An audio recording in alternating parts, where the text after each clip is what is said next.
In this video, I'll show you how to use eye tracking on iOS 18. Now, there's a few things to keep in mind. Number one, you will have to be on iOS 18 in order to do this. So keep that in mind. As long as you're on iOS 18, the official version, even the betas, but the official version, then you should be good to go. So the first thing you're going to want to do is you want to go make your way over to your settings application of your iPhone. So then what you want to do is you want to scroll down until you see this little option right here that says accessibility. So tap on accessibility. And then what you want to do is you want to scroll down until you see this little option right here that says eye tracking. So tap on eye tracking. And then what you want to do is you want to go ahead and enable eye tracking, which shows up right here.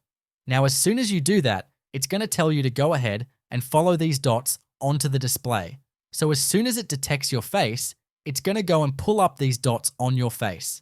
So it says, bring your face into view, and then all you want to do is follow the on-screen instructions. So I'm basically doing that right now. If I'm looking at my display, you just want to follow those on-screen instructions. So then all you want to do is follow those instructions.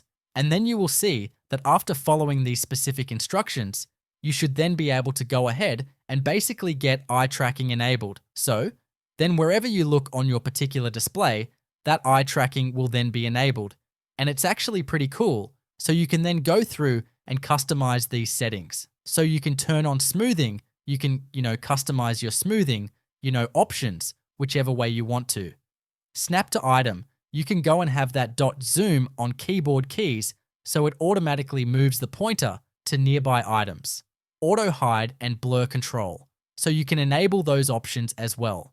So that's basically how you can use and enable eye tracking on your iPhone on iOS 18. If this tutorial was helpful, please let me know in the comments below this video. And for more helpful tutorials, you can check the links in the description.